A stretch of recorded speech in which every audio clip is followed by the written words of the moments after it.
സഹോദരങ്ങളെ, കർത്താവിൻ്റെ മിഷനിൽ പങ്കാളികളാകുവാൻ പരിശുദ്ധാത്മാവ് നമ്മെ തെരഞ്ഞെടുക്കുകയാണ്. ഈ തലമുറയിൽ കർത്താവിന് ആവശ്യമുള്ളവരാണ് നമ്മൾ.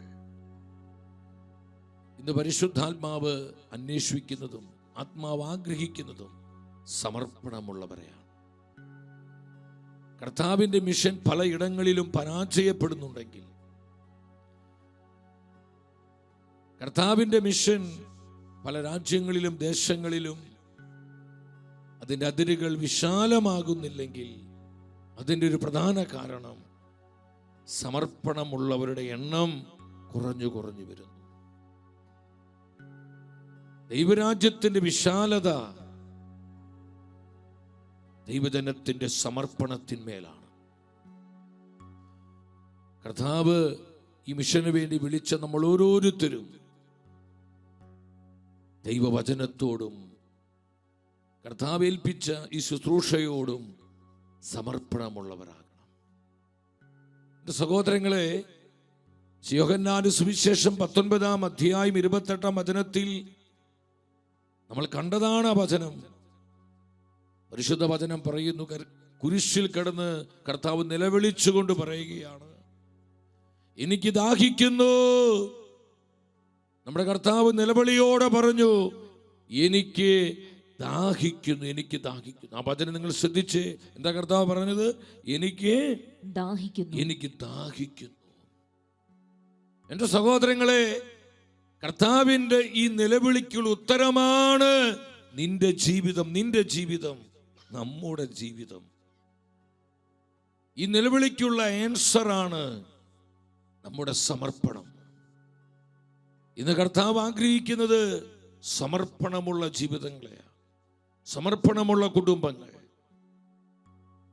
സമർപ്പണമുള്ള സമർപ്പിതർ, വന്യവൈദികർ, കർത്താവിൻ്റെ വചനത്തോടും ശുശ്രൂഷകളോടും മിഷനോടും പ്രതിബദ്ധതയുള്ള യുവജനങ്ങൾ. അതിലൊരുവനും ഒരുവളുമായി മാറുവാനാണ് പരിശുദ്ധാത്മാവ് നമ്മെക്കുറിച്ച് ആഗ്രഹിക്കുന്നത്. അപ്പോസ്തലനായ പൗലോസ് സഭയെ പഠിപ്പിച്ചു. റോമക്കാർക്ക് ഇത് ലേഖനം 12:1, റോമൻസ് ചാപ്റ്റർ 12:1. ആകയാൽ സഹോദരരെ, ദൈവത്തിൻ്റെ കാരുണ്യം അനുസ്മരിച്ചുകൊണ്ട് ഞാൻ നിങ്ങളോട് അപേക്ഷിക്കുന്നു, നിങ്ങളുടെ ശരീരങ്ങളെ വിശുദ്ധവും ദൈവത്തിന് പ്രീതികരവുമായ സജീവ ബലിയായി സമർപ്പിക്കുവിൻ. ഇതായിരിക്കണം നിങ്ങളുടെ യഥാർത്ഥമായ ആരാധന. ഞാൻ പലപ്പോഴും ചിന്തിച്ചിട്ടുണ്ട്, എത്ര ശക്തമാണ് ഈ വചനം. പരിശുദ്ധാത്മാവ് തൻ്റെ ജനത്തോട് പറയുകയാണ്, നിങ്ങളുടെ ശരീരങ്ങളെ, നമ്മുടെ ജീവിതത്തെ ഒരു സജീവ ബലിയായി കർത്താവിന് സമർപ്പിക്കുവിൻ. നിങ്ങൾ കർത്താവിനായി സമർപ്പിക്കുവിൻ. യെസ്, നമ്മൾ സമർപ്പിക്കപ്പെട്ടവരാണ്, നമ്മൾ കർത്താവിൻ്റെതാണ്. അതുകൊണ്ട് പരിശുദ്ധ വചനങ്ങളിൽ ആവർത്തിച്ച് പറയുന്നത്, എൻ്റെ ജനം എൻ്റെ അവകാശമാണെന്ന് കർത്താവ് പറയുന്നതിന് കാരണം എന്താ? നമ്മൾ സമർപ്പിക്കപ്പെട്ടവരാണ്, നമ്മൾ സമർപ്പിത ജനതയാണ്. എൻ്റെ സഹോദരങ്ങളെ, നിങ്ങൾ കർത്താവിനായി സമർപ്പിക്കുവിൻ. എന്ത് സമർപ്പിക്കുവിൻ? നിങ്ങളുടെ ജീവിതത്തെ സമർപ്പിക്കണം. നമ്മുടെ ജീവിതം എന്ന് പറയുമ്പോൾ നമ്മുടെ ആത്മാവ്, മനസ്സ്, ശരീരം, ദൈവം ദാനമായി തന്ന സകലതും, നമ്മുടെ സമ്പത്ത്, നമ്മുടെ സാധ്യതകൾ, നമ്മുടെ സമയം, നമ്മുടെ കഴിവുകൾ, നമ്മുടെ അവസരങ്ങൾ, എല്ലാം നിങ്ങൾ കർത്താവിനായി സമർപ്പിക്കുവിൻ. എത്ര പവർഫുള്ളാണ് ഈ വചനം! നിങ്ങൾ കർത്താവിനായി സമർപ്പിക്കുവിൻ. ഈ 2-ാം ദിനത്തിലെ ശുശ്രൂഷ പരിശുദ്ധാത്മാവ് നമ്മോട് ആവശ്യപ്പെടുന്നത് നമ്മളൊരു സമർപ്പണത്തിലേക്ക് വരുവാനാണ്. കർത്താവ് ഇന്ന് ഒരുപാട് സങ്കടപ്പെടുന്നു. നമ്മെക്കുറിച്ച് കർത്താവ് ഒത്തിരി വേദനിക്കുന്നുണ്ട്. ആ വേദനയുടെ പ്രധാന കാരണം നമ്മുടെ അശ്രദ്ധയും അലസതയും, നമ്മുടെ ശുഷ്കാന്തി ഇല്ലായ്മയും, കർത്താവിൻ്റെ മിഷനോട് നമ്മൾ കാണിക്കുന്ന അവഗണനയും, അതുപോലെ തന്നെ അതിനോടുള്ള തിരസ്കരണവുമാണ്. നമ്മുടെ സമർപ്പണമില്ലായ്മ ഒരുപാട് കർത്താവിൻ്റെ ഹൃദയത്തെ മുറിപ്പെടുത്തുന്നു. എൻ്റെ സഹോദരങ്ങളെ, പരിശുദ്ധാത്മാവ് നമ്മെ അറിയിക്കുകയാണ്, നിങ്ങൾ കർത്താവിനായി സമർപ്പിക്കുവിൻ. സാമൂഹ്യ പ്രവാചകന്റെ 1-ാം പുസ്തകം 7-ാം അധ്യായം 3-ാം വചനത്തിൽ ഇത് തന്നെ വീണ്ടും ആത്മാവ് ആവർത്തിക്കുകയാണ്. സാമൂഹ്യ ഇസ്രായേൽ ജനത്തോട് പറഞ്ഞു, പൂർണ്ണ ഹൃദയത്തോടെ നിങ്ങൾ കർത്താവിങ്കിലേക്ക് തിരിയേണ്ടതിന് അന്യദേവന്മാരെയും അസ്ഥാർത്ഥ ദേവതകളെയും ബഹിഷ്കരിക്കണം. നിങ്ങളെ പൂർണ്ണമായി കർത്താവിന് സമർപ്പിക്കുവിൻ. നിങ്ങളെ പൂർണ്ണമായും ദൈവത്തിന് സമർപ്പിക്കുവിൻ. നമുക്ക് എത്ര പേർക്ക് ഈ വചനം മനസ്സിലാകുന്നുണ്ട്? എൻ്റെ സഹോദരി സഹോദരങ്ങളെ, നിങ്ങൾ ദൈവത്തിനായി പൂർണ്ണമായും സമർപ്പിക്കുവിൻ.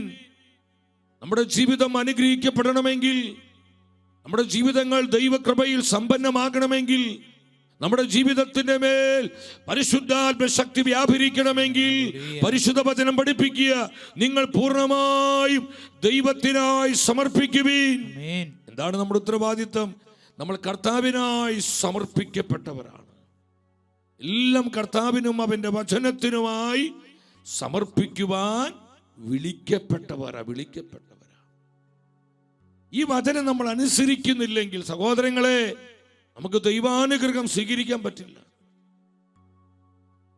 ഇന്ന് ദൈവകൃപയെ നമ്മൾ ചിന്തിക്കുന്നത് പോലെ തടസ്സപ്പെടുത്തുന്നത്, നമ്മുടെ മനസ്സിൽ നമ്മൾ ചിന്തിക്കുന്നത് പോലെ മാരകമായ, നമ്മൾ ചിന്തിക്കുന്നത് പല വിധത്തിലുള്ള ജഡപാപങ്ങൾ, ലൈംഗിക രാജുകത്വങ്ങൾ, കൊലപാതകങ്ങൾ, അതുപോലെ തന്നെ മാരകമായ പാപങ്ങൾ. അതുമാത്രമല്ല സഹോദരങ്ങൾ, ഇത് വളരെ ഗൗരവമുള്ളൊരു കാര്യം. അനുസരണക്കേട്, കർത്താവിന്റെ വചനത്തോട് കാണിക്കുന്ന അനുസരണക്കേട്. ഇനി വചനം ആരോടാ സംസാരിക്കുന്നത്? ദൈവജനത്തോടാണ്. ഏതാനും ചില വ്യക്തികൾക്കുള്ളതല്ല. കർത്താവിന്റെ രക്തത്തിന്റെ മുദ്രയുള്ള, കർത്താവ് വീണ്ടെടുത്ത് രക്ഷിച്ച തൻ്റെ ജനത്തോടാണ് പരിശുദ്ധാത്മാവ് ഈ വചനം നൽകുന്നത്. നിങ്ങൾ ദൈവമായ കർത്താവിനെ പൂർണ്ണമായും സമർപ്പിക്കുവിൻ. ഈ വചനം നമ്മൾ അനുസരിക്കുന്നില്ലെങ്കിൽ അവിടെ കൃപയില്ല സഹോദരങ്ങൾ, അനോയിന്റിംഗ് ഇല്ല, അഭിഷേകമില്ല. ഇന്ന് അനേകം കുടുംബങ്ങൾ തകരുന്നു, നശിക്കുന്നതിന് കാരണം ഈ വചനത്തോട് കാണിക്കുന്ന അനുസരണക്കേട്. ദമ്പതിമാരെ, നിങ്ങൾ കർത്താവിനായി സമർപ്പിക്കപ്പെട്ടതാണ്, അവന്റെ വചനത്തിനായി. വന്യവൈദികരെ, സമർപ്പിതരെ, ഏകാവസ്ഥ ജീവിതം നയിക്കുന്നതിൻ്റെ പ്രിയപ്പെട്ടവരെ, എൻ്റെ യുവജനങ്ങളെ, നമ്മൾ ഓരോരുത്തരും, നമ്മൾ ഏത് ദൈവവിളിയിലായിരുന്നു കൊള്ളട്ടെ, നമ്മൾ കർത്താവിനായി സമർപ്പിക്കപ്പെട്ടവരാണ്. ഈ വചനം മറന്ന് നമ്മൾ ജീവിക്കരുത്. അതുകൊണ്ട് നമ്മുടെ സമർപ്പണത്തെ പിശാച് പലപ്പോഴും തടയുന്ന കാരണം, സമർപ്പണത്തിന്റെ ശക്തി പിശാചിനറിയാം, നല്ലതുപോലെ സാത്താൻ അറിയാം. സമർപ്പണമുള്ളവരിലൂടെയാണ് പരിശുദ്ധാത്മാവ് ഈ നാളുകളിൽ സഭയിൽ പ്രവർത്തിക്കുന്നത്, ലോകത്തിൽ പ്രവർത്തിക്കുന്നത്. ലോകരാജ്യങ്ങളിൽ പ്രാർത്ഥനയോട് നമുക്കൊരു കമ്മിറ്റ്മെന്റ് ഉണ്ടാകണം. കർത്താവിന്റെ സത്യവചനത്തോട് നമുക്കൊരു കമ്മിറ്റ്മെന്റ് ഉണ്ടാകണം. കർത്താവ് നമുക്ക് കാണിച്ചു തരുന്ന സുവിശേഷ ദർശനത്തോട് നമുക്കൊരു സമർപ്പണം ഉണ്ടാകണം. നശിക്കുന്ന ആത്മാക്കളോട് നമുക്കൊരു സമർപ്പണം ഉണ്ടാകണം. സ്വർഗത്തിന്റെ വേദനയോട് നമുക്കൊരു സമർപ്പണം ഉണ്ടാകണം. വേൾഡ് ഇവാഞ്ചലൈസേഷനോട് നമുക്കൊരു സമർപ്പണം ഉണ്ടാകണം. കർത്താവിന്റെ ഹൃദയ വേദനയോട് പ്രിയ ദൈവത്തിന്റെ പൈതലേ, നിനക്കൊരു സമർപ്പണം ഉണ്ടാകണം. യെസ്, കമ്മിറ്റ്മെന്റ്, യഥാർത്ഥമായൊരു സമർപ്പണം. നമ്മുടെ സമർപ്പണത്തെ പിശാച് പലപ്പോഴും തടസ്സപ്പെടുത്തും. നമ്മുടെ സമർപ്പണത്തെ തകർക്കുവാനായിട്ട് നോക്കും. അതുകൊണ്ട് പൗലോസ്ലീഹ സഭയെ പഠിപ്പിച്ചത്, കൊരിന്ത്യർക്കെതിരെ 2-ാമത്തെ ലേഖനം 11-ാം അധ്യായം 3-ാം വചനത്തിൽ 11:3, എന്നാൽ സർപ്പം ഹവ്വായെ തന്ത്രപൂർവ്വം ചതിച്ചതുപോലെ നിങ്ങളുടെ ചിന്തകൾ, നിങ്ങളുടെ സമർപ്പണം ക്രിസ്തുവിനുള്ള ലാളിത്യത്തിൽ നിന്ന്, ക്രിസ്തുവിനോടുള്ള ബന്ധത്തിൽ നിന്ന്, ക്രിസ്തുവിനോടുണ്ടായിരിക്കുന്ന സമർപ്പണത്തിൽ നിന്ന് വ്യതിചലിപ്പിക്കപ്പെടുമോ എന്ന് ഞാൻ ഭയപ്പെടുന്നു. വ്യതിചലിപ്പിക്കപ്പെടുമോ എന്ന് ഞാൻ ഭയപ്പെടുന്നു. സർപ്പം ഹവ്വായെ തന്ത്രപൂർവ്വം ചതിച്ചതുപോലെ ചില ഡിസീവിംഗ് തോട്ട്സ്, വഞ്ചനാത്മകമായ ചിന്തകൾ, നമ്മളെ ചതിക്കുന്ന ചിന്തകൾ, നമ്മുടെ മനസ്സിനെ കലക്കിക്കളയുന്ന, നമ്മുടെ ഹൃദയത്തെ അസ്വസ്ഥമാക്കുന്ന, നമുക്ക് ഒരുപാട് നെഗറ്റിവിറ്റി വരുത്തുന്ന, അല്ലെങ്കിൽ നമുക്ക് ആശയക്കുഴപ്പങ്ങൾ ഉണ്ടാക്കുന്ന, നമ്മളെ തെറ്റിദ്ധരിപ്പിക്കുന്ന പല വിധത്തിലുള്ള ചിന്തകളിലൂടെ സാത്താൻ നമ്മൾ ആക്രമിക്കും സഹോദരങ്ങളെ. നമ്മുടെ കുടുംബങ്ങൾ ആക്രമിക്കും, നമ്മുടെ ബന്ധങ്ങളെ ആക്രമിക്കും. ഇത് വെറും വാക്ക് പറയല്ല, ഇത് കർത്താവിന്റെ നിർമ്മലമായ വചനമാണ്. സർപ്പം ഹവ്വായെ, അപ്പൊ ഹവ്വയെ മാത്രമല്ല, കർത്താവ് വിളിച്ച ഓരാത്മാവിനെയും, കർത്താവിന്റെ രക്തത്തിന്റെ മുദ്രയുള്ള, കർത്താവിന്റെ ആത്മാവിന്റെ മുദ്രയുള്ള ഓരാത്മാവിനെയും നശിപ്പിക്കുവാൻ, അവിടെ സമർപ്പണത്തെ കെടുത്തിക്കളയാൻ പിശാചാവുന്നതെല്ലാം ചെയ്യുമെന്ന് വചനം മുന്നറിയിപ്പ് തരിക.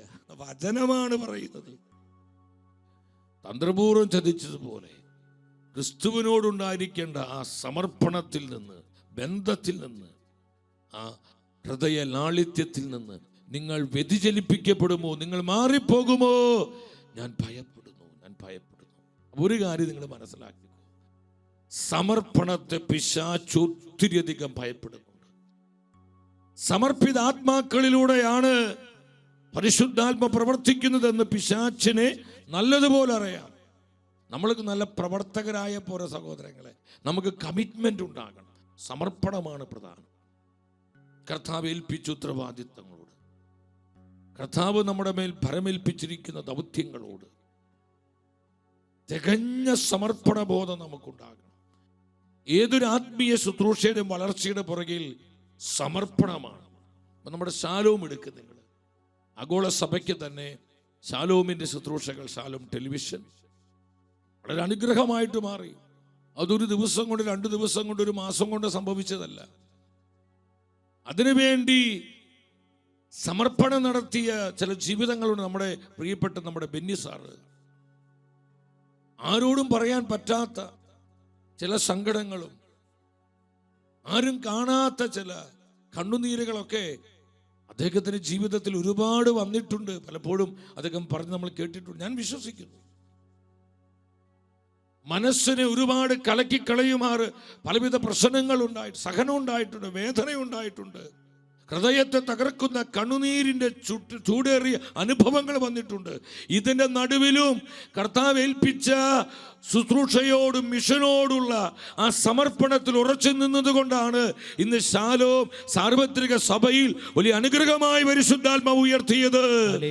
വിശ്വസിക്കുന്ന ആമേൻ പറഞ്ഞേ. നമ്മുടെ ഡിവൈൻ പോട്ട മിനിസ്ട്രി ബഹുമാനപ്പെട്ട മാത്യു നായ്ക്കാമ്പറമ്പിലച്ചൻ, ജോർജ് പനക്കലച്ചൻ അതിന് പ്രധാനപ്പെട്ട പില്ലറുകളാണ്. ഒരുപാട് സഹിച്ചിട്ടുണ്ട് സഹോദരങ്ങളെ. അധികാലങ്ങളിൽ അവരുടെ ആ സമർപ്പണത്തിന്റെ അടിസ്ഥാനത്തിന്മേല ഈ ഡിവൈൻ മിനിസ്ട്രിയെ കർത്താവ് ഉയർത്തിയത്. പിന്നീട് ബഹുമാനപ്പെട്ട കൊച്ചുമാത്തച്ഛൻ, അതുപോലെ കണിച്ചേരി അച്ഛൻ, ആന്റണി പയ്യപ്പള്ളിയച്ഛൻ, അങ്ങനെ വലിയ ഒരു വൈദിക നിരയെ പിന്നെ പരിശുദ്ധാത്മ കൂട്ടിച്ചേർത്ത് കൊടുത്തു. പക്ഷേ പ്രാരംഭകാലത്ത് ആക്യാമ്പറമ്പിലച്ഛനും നമ്മുടെ പനക്കിലച്ഛനൊക്കെ അനുഭവിച്ച ചില കൊടിയ സഹനങ്ങളുണ്ട്. ഇന്ന് പലപ്പോഴും ഈ ഡിവൈൻ പോട്ട മിനിസ്ട്രി അല്ലെങ്കിൽ ലോകമെമ്പാടും അനേക ധ്യാന കേന്ദ്രങ്ങൾ, ധ്യാന ശുശ്രൂഷകളുമാറ് കർത്താവ് ആ സംവിധാനത്തെടുത്ത് ഉയർത്തി. ഞാൻ പറഞ്ഞു വരുന്നത്, ആ ഉയർച്ചയുടെ പുറകിൽ നമ്മൾ കാണാത്ത ഒരുപാട് കഷ്ടപ്പാടുകളും സഹനങ്ങളും കണ്ണുനീരുകളുമുണ്ട്. അതിനുവേണ്ടി വില കൊടുത്ത ജീവിതങ്ങളുണ്ട്. അതിനുവേണ്ടി ത്യാഗമെടുത്തവരെ, ആ ത്യാഗത്തിന്റെയും സമർപ്പണത്തിന്റെയും ഫലമായിട്ട് ഇന്ന് ഈ മിനിസ്ട്രികളെല്ലാം ഇതുപോലെ വളർന്നു വന്നത്. ഹല്ലേലൂയ, ബഹുമാനപ്പെട്ട വട്ടായിലച്ചൻ അദ്ദേഹം കൊടുത്തൊരു വിലയുണ്ട്. സെഗിയോൻ മിനിസ്ട്രികള്, അതുപോലെ തന്നെ AFC കൂട്ടായ്മകൾ ഇത്ര വളർന്നിട്ടുണ്ടെങ്കിൽ, ബഹുമാനപ്പെട്ട ഡൊമിനിക് വാളമനച്ചൻ, നമ്മുടെ ഡാനിയിലച്ചൻ, അനേകം വൈദികര്, നമ്മുടെ സമർപ്പിത സമൂഹങ്ങൾ, അതിൻ്റെ ഫൗണ്ടേഴ്സ് കൊടുത്തൊരു വിലയുണ്ട്. അത് FCC ആകട്ടെ, CMC ആകട്ടെ, അത് SABS ആകട്ടെ, SH ആകട്ടെ, അത് ഏത് സമർപ്പിത സമൂഹങ്ങളാകട്ടെ, ഇനി വൈദിക സമൂഹങ്ങളാകട്ടെ, എൻ്റെ സഹോദരങ്ങളെ, അതിൻ്റെ പുറകിൽ ഒത്തിരി ജീവിതങ്ങള് വില കൊടുത്തു, ത്യാഗമെടുത്തു. അവരുടെ മേൽ ശക്തമായൊരു സമർപ്പണത്തിന്റെ ആത്മാവുണ്ടായിരുന്നു. ഈ സമർപ്പണത്തിന്മേലാണ് ആ സഭാ സമൂഹങ്ങളെയും ആത്മീയ ശുശ്രൂഷ മുന്നേറ്റങ്ങളെയെല്ലാം പരിശുദ്ധാത്മാവ് ഈ നാളുകളിൽ ഇതുപോലെ വളർത്തി വളർത്തി വളർത്തി വലുതാക്കിയതും ഇന്ന് വളർത്തിക്കൊണ്ടിരിക്കുന്നതും. കമ്മിറ്റ്മെന്റിന്മേലാണ് വളർച്ച. നമ്മൾ ഈ സത്യം മനസ്സിലാക്കണം. കമ്മിറ്റ്മെന്റ് ഉള്ളവരെ പരിശുദ്ധാത്മാവിന് ആവശ്യം. ചുമ്മാ വാചകടിച്ചു പോകുന്നവരല്ല. എൻ്റെ സഹോദരങ്ങളെ, അതിനുവേണ്ടി ത്യാഗെടുക്കാനും കർത്താവ് ആവശ്യപ്പെടുന്നതിന് വേണ്ടി, കർത്താവിൻ്റെ മിഷന് വേണ്ടി, ദൈവരാജ്യത്തിൻ്റെ വളർച്ചയ്ക്ക് വേണ്ടി, കർത്താവിൻ്റെ വചനത്തിന് മുന്നേറ്റത്തിന് വേണ്ടി ചത്തുകിടന്ന് അധ്വാനിക്കുവാൻ, ത്യാഗമെടുക്കുവാൻ, അതിനെ പ്രതി കഠിനമായിട്ട് അധ്വാനിക്കുവാൻ, എന്തും കർത്താവിനായി ഏൽപ്പിച്ചു കൊടുക്കുവാൻ ഉള്ള ഒരു സമർപ്പണ ബോധം, പ്രതിബദ്ധത ദൈവത്തിന്റെ പൈതലേ നിനക്കുണ്ടോ? സഹോദര സഹോദരി നിനക്കുണ്ടോ? പരിശുദ്ധാത്മാവ് ചോദിക്കുന്ന ചോദ്യം അതാണ്. നമ്മൾ പഴയ നിയമഭാഗത്തേക്ക് വരുമ്പോൾ അവിടെ കാണാൻ പറ്റും ദാവീദിന്റെ വീരയോദ്ധാക്കൾ. അതിൽ ദാവീദ് ഇസ്രായേൽ മുഴുവന്റെ രാജാവായിരുന്നു. ആ 3 പ്രധാനപ്പെട്ട വീരയോദ്ധാക്കളുണ്ട്. അതിൽ ഒരുവിനെ കുറിച്ച് പരിശുദ്ധ വചനം പറയാം. സാമുവേൽ പ്രവാചകൻ 2-ാം പുസ്തകം 23-ാം അധ്യായം 10-ാമത്തെ വചനം, 23:10. അവൻ കൈ തളരും വരെ ഫിലിസ്ത്യരെ വെട്ടി. അവന്റെ കൈ വാളോട് ഒട്ടിച്ചെഴുതു പോയി. കർത്താവിന്റെ അന്നത്തെ വിജയം വലുതായിരുന്നു. പരിശുദ്ധ വചനം പറയും, ഇത് വായിച്ചു പോകുമ്പോൾ പെട്ടെന്ന് വായിച്ചു പോയി. ദാവീദിന്റെ 3 വീരയോദ്ധാക്കളിൽ ഒരു വീരയോദ്ധാവ് തൻ്റെ രാജാവിനോടുള്ള സമർപ്പണം, തൻ്റെ രാജ്യത്തോടുള്ള സമർപ്പണം, താൻ ഒരു പടയാളിയാണ്, പട്ടാളക്കാരനാണ്, തൻ്റെ ആ ഉത്തരവാദിത്വത്തോടുള്ള സമർപ്പണത്തെ പ്രതി, തൻ്റെ രാജ്യത്തെ സംരക്ഷിക്കുവാൻ, തൻ്റെ രാജാവിനോട് ഉള്ള സ്നേഹത്തെയും രാജാവും സംരക്ഷിക്കപ്പെടുവാൻ തൻ്റെ ജീവൻ പണയം വെച്ച ചെറുപ്പക്കാരൻ എന്താ ചെയ്തത്? കൈ തളരും വരെ ശത്രുക്കളെ വെട്ടിക്കൊണ്ടിരിക്കുകയാണ്. അവസാനം എന്താ സംഭവിച്ചത്? അവൻ്റെ കൈ വാളോട് ഒട്ടിച്ചേർന്ന് പോയി. കൈയും വാളും വേർപിരിക്കാൻ പറ്റാത്ത വിധം ഈ കൈ വാളോട് ഒട്ടിച്ചേർന്ന് പോയി എന്ന് പറഞ്ഞാൽ നിങ്ങൾ എന്തുമാത്രം അതിൻ്റെ പുറകിൽ അവൻ വേദന സഹിച്ചു കാണും. ഇത് പ്രസംഗിക്കാൻ എളുപ്പ സഹോദരങ്ങളെ. ഞാൻ ആ ചെറുപ്പക്കാരനെ ഓർത്ത് ദൈവത്തെ സ്തുതിക്കുകയാണ്. അവൻ അതിനുവേണ്ടി കൊടുത്ത ഒരു കമ്മിറ്റ്മെന്റ്, തൻ്റെ രാജ്യം സംരക്ഷിക്കപ്പെടണം, തൻ്റെ രാജാവ് സംരക്ഷിക്കപ്പെടണം, തൻ്റെ രാജാവിനോടും തൻ്റെ രാജ്യത്തോടുമുള്ള സ്നേഹത്തെ പ്രതിയാണ് അവൻ കൈ തളരും വരെ വെട്ടിയത് വാളുകൊണ്ട്. അവസാനം ഈ കൈ വാളോട് ചേർന്ന് പോയി. അവൻ ഒരുപാട് വേദന സഹിച്ചു. പക്ഷെ അവൻ വെട്ടി നിർത്തിയില്ല. അവൻ വേദന സഹിച്ച്, അധ്വാനിച്ച്, കഷ്ടപ്പെട്ട്, കണ്ണുനീരോടെ തൻ്റെ രാജ്യത്തിന് വേണ്ടി അവൻ പടപൊരുതി. സഹോദരങ്ങളെ, ഇതൊരു കമ്മിറ്റ്മെന്റ് ആണ്. സമർപ്പണമുള്ളവർക്ക് ഇത് പറ്റൂ. ഇത് കുടുംബജീവിതത്തിലാണെങ്കിൽ, സമർപ്പിത ജീവിതത്തിലാണെങ്കിൽ, വൈദിക ജീവിതത്തിലാണെങ്കിൽ, ഏകാവസ്ഥ ജീവിതത്തിലാണെങ്കിൽ, നമ്മൾ ഏത് ദൈവവിളിയിലാണെങ്കിലും സമർപ്പണമുള്ളവർക്കേ ഇത് സാധിക്കൂ. അല്ലാത്തവര് ചുമ്മാ വർത്തമാനം പറഞ്ഞു പോകും. ഇന്ന് കർത്താവിൻ്റെ മിഷൻ ഏറ്റവും വലിയ വെല്ലുവിളി എന്ന് പറയുന്നത് ഇതുപോലെ സമർപ്പണമുള്ളവർ അധികമില്ല സഹോദരങ്ങളെ. കമ്മിറ്റ്മെന്റ് ഉള്ളവരുടെ എണ്ണം ഇന്ന് കുറഞ്ഞു വരികയാണ്. പരിശുദ്ധാത്മാവ് നമ്മളെ വിളിക്കുകയാണ്. അവൻ കൈ തളരും വരെ വെട്ടി അവൻ്റെ കൈ വാളോട് പറ്റിച്ചേർന്നു. ഈ സമയത്ത് രാജാവായ ദാവീദ് പറഞ്ഞു, സാമുവേൽ പ്രവാചകന്റെ 2-ാം പുസ്തകം 23-ാം അധ്യായം 13 മുതലുള്ള വചനങ്ങൾ നിങ്ങൾ ശ്രദ്ധിച്ചു ഉണർവോടെ വായിക്കുക. 30 പ്രമാണികളിൽ 3 പേർ കൊയ്ത്തുകാലത്ത് അദുല്ലം ഗുഹയിൽ ദാവീദിന് അടുക്കൽ ചെന്നു. അപ്പോൾ ഒരു കൂട്ടം ഫിലിസ്ത്യർ റഫായിം താഴ്വരയിൽ പാളയമടിച്ചിരുന്നു. ഈ സമയത്ത് ദാവീദ് എവിടെയായിരുന്നു? രാജാവ് ദുർഗത്തിലായിരുന്നു. ഫിലിസ്ത്യരുടെ കാവൽ പട്ടാളം ബെത്ലഹേമിലുണ്ടായിരുന്നു. ഒരു ഗുഹയിലാണ്, ദുർഗത്തിലാണ്. ദാവീദ് ആർത്തിയോടുകൂടി പറഞ്ഞു, ബെത്ലഹേമിലെ പട്ടണവാതിൽക്കിലെ കിണറ്റിൽ നിന്ന് എനിക്ക് കുടിക്കാൻ കുറച്ച് വെള്ളം ആരെങ്കിലും കൊണ്ടുവന്നിരുന്നെങ്കിൽ. എനിക്ക് ദാഹിക്കുന്നു, എനിക്ക് കുടിക്കാൻ കുറച്ച് വെള്ളം ആരെങ്കിലും കൊണ്ടുവന്നിരുന്നെങ്കിൽ. നിങ്ങൾ ആ വചനം ശ്രദ്ധിക്കണം. നമ്മൾ തൊട്ടു മുന്നമേ കണ്ടതാ, രാജാക്കന്മാരുടെ രാജാവും നാഥന്മാരുടെ നാഥനുമായ നമ്മുടെ കർത്താവ് കുരിശിൽ കിടന്ന് പ്രാണവേദന അനുഭവിച്ച് വിളിച്ചു പറഞ്ഞു, എനിക്ക് ദാഹിക്കുന്നു. നമ്മുടെ കർത്താവ് ക്രൂശിൽ കിടന്ന് വിളിച്ചു പറഞ്ഞു, എനിക്ക് ദാഹിക്കുന്നു. സഹോദരങ്ങളെ, നമ്മുടെ കർത്താവിന്റെ ദാഹം ശമിപ്പിക്കുവാൻ, ആ ദാഹം തീർക്കുവാനുള്ളതാ എന്റെയും നിന്റെയും ജീവിതം. മാനുഷിക രാജാവായിരുന്നു ദാവീദ്. ഈ മാനുഷിക രാജാവായ ദാവീദ് ദാഹം കൊണ്ട് നിലവിളിച്ചു, ആരെങ്കിലും എനിക്ക് എൻ്റെ ദാഹം ശമിപ്പിക്കാൻ കുറച്ച് വെള്ളം കൊണ്ടുവന്നിരുന്നെങ്കിൽ. ഉടനെ ഈ 3 ചെറുപ്പക്കാർ, അവർക്ക് മനസ്സിലായി തങ്ങളെ രാജാവ് ദാഹത്തോടെ നിലവിളിക്കുകയാണ്, തൻ്റെ രാജാവിന് വലിയ ദാഹമുണ്ട്. ഈ 3 ചെറുപ്പക്കാർ എന്താ ചെയ്തത്? 16-ാമത്തെ വചനം നിങ്ങൾ ഗ്രഹിച്ചുകൊണ്ട് അതിൻ്റെ അർത്ഥം മനസ്സിലാക്കി കൃപയോടെ വായിക്കണം. അപ്പോൾ ഈ 3 വീരന്മാർ ഫിലിസ്ത്യ താവളം ഭേദിച്ചു കടന്ന് ബെത്ലഹേം പട്ടണവാതിൽക്കിലെ കിണറ്റിൽ നിന്ന് വെള്ളം കോരി ദാവീദിന് കൊണ്ടുവന്നു കൊടുത്തു. ശ്രദ്ധിക്കുക നിങ്ങൾ, ഈ 3 ചെറുപ്പക്കാർ അവരെന്ത് ചെയ്തു? ഫിലിസ്തീയ താവളം ഭേദിക്കുകയാണ്. എന്ന് പറഞ്ഞാൽ തങ്ങളുടെ ജീവൻ പണയപ്പെടുത്തുകയാണ്. ആർക്കു വേണ്ടി? തങ്ങളുടെ രാജാവിന് വേണ്ടി. അതാണ് കമ്മിറ്റ്മെന്റ്, അതാണ് സമർപ്പണം. തങ്ങളുടെ രാജാവിന്റെ ദാഹം ശമിപ്പിക്കാൻ തങ്ങളുടെ ജീവൻ അവർ പണയം വെച്ചാണ് ആ ഫിലിസ്തീയ താവളത്തിലേക്ക് ഈ 3 ചെറുപ്പക്കാർ പോയത്. ഇന്ന് ലോകത്തിലെ പല ദുഃഖങ്ങളിലും അനേക രക്തസാക്ഷികള് രക്തം കൊടുത്ത് രക്തം ചിന്തി മരിക്കാൻ ആയിരങ്ങൾ 10,000 മുന്നോട്ട് വരുന്നു. അവർക്ക് മരിക്കാൻ കൊതിയുണ്ടായിട്ടില്ല സഹോദരങ്ങളെ. തങ്ങളുടെ രാജാവായ ക്രിസ്തുവിനെ പ്രതി, ഈശോയെ പ്രതിയാണ് അവർ മരണമടയുന്നത്. അവർ ജീവൻ പണയം വയ്ക്കുക, ജീവൻ കൊടുത്തു പോലും അവർ കർത്താവിനെ സ്നേഹിക്കുകയാണ്. അതാണ് കമ്മിറ്റ്മെന്റ് സഹോദരങ്ങളെ. ഞാൻ പലപ്പോഴും ഈ വചനം വായിച്ച് എനിക്ക് ഒരുപാട് എൻ്റെ ഹൃദയത്തിൽ ഒരുപാട് ഒരു ആത്മനിറവിൻ്റെ അനുഭവം ഉണ്ടായി.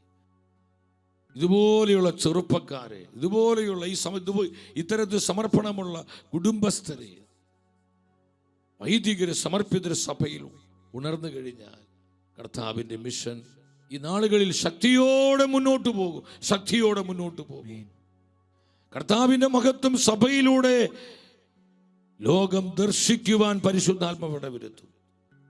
ആ 3 ചെറുപ്പക്കാര് ഫിലിസ്തീയ താവളം ഭേദിച്ച് തങ്ങളെ ജീവൻ പണയപ്പെടുത്തി തങ്ങളുടെ രാജാവിന്റെ ദാഹം ശമിപ്പിക്കുകയാണ്. ഇവിടെ ഞാനൊരു ചോദ്യം ചോദിക്കട്ടെ, പ്രിയ ദൈവത്തിന്റെ പൈതലേ, നമ്മുടെ കർത്താവിന്റെ ദാഹം ശമിപ്പിക്കാൻ നിന്റെ ജീവിതം കൊടുക്കാൻ നീ തയ്യാറാണോ? എന്തുമാത്രം വചനം കേട്ടവളാ നീയേ. ഈ വചനത്തിന് വേണ്ടി നിന്റെ ജീവിതം കൊടുക്കാൻ നിനക്ക് തീരുമാനമുണ്ടോ? നമ്മുടെ കുടുംബങ്ങളെ സമർപ്പിക്കാൻ നമുക്ക് തീരുമാനമുണ്ടോ? കർത്താവേ, രാജാക്കന്മാരുടെ രാജാവായ അങ്ങയുടെ ദാഹം ശമിപ്പിക്കാൻ എൻ്റെ സാധ്യതകളെ, എൻ്റെ കഴിവിനെ, എൻ്റെ അവസരങ്ങൾ, എൻ്റെ ബന്ധങ്ങള്, എൻ്റെ ജീവിതം മുഴുവനും അങ്ങയുടെ ദാഹം ശമിപ്പിക്കുവാൻ, എൻ്റെ ജീവിതം പണയപ്പെടുത്താൻ പോലും കർത്താവേ ഞാൻ തയ്യാറാണെന്ന് പറഞ്ഞ് ഈ ജീവിതത്തെ അവന്റെ മഹത്വത്തിനായി ഏൽപ്പിച്ചു കൊടുക്കുവാൻ തീരുമാനമുള്ള, പ്രതിബദ്ധതയുള്ള എത്ര പേര് ഈ ശുശ്രൂഷയിൽ പങ്കെടുക്കുന്നുണ്ട്? അവർ മാത്രം ഉച്ചത്തിൽ ഹല്ലേലൂയ പറഞ്ഞേ. കർത്താവേ, അഭിഷേകം നിറയട്ടെ. എന്റെ സഹോദരങ്ങളെ, പരിശുദ്ധാത്മാവിന് ആവശ്യം തീരുമാനമുള്ള ജീവിതങ്ങളെയാണ്. നമ്മൾ എടുക്കുന്ന തീരുമാനങ്ങളിലൂടെയാണ് ദൈവകൃപ നമ്മുടെ ജീവിതങ്ങളിലേക്ക് ഒഴുകപ്പെടുന്നത്. കർത്താവിന്റെ മിഷന് വേണ്ടി ഒരു സമർപ്പണത്തിലേക്ക് വരാൻ നിനക്ക് സാധിക്കൂ. പൗലോസ് പറയുന്നുണ്ട്, അപ്പോസ്തല പ്രവർത്തനം 20-ാം അധ്യായം 24-ാം വചനത്തിൽ എന്താണ് ശ്ലീഹ പറയുന്നത്? എന്നാൽ എൻ്റെ ജീവൻ ഏതെങ്കിലും വിധത്തിൽ വിലപ്പെട്ടതായി ഞാൻ കണക്കാക്കുന്നില്ല.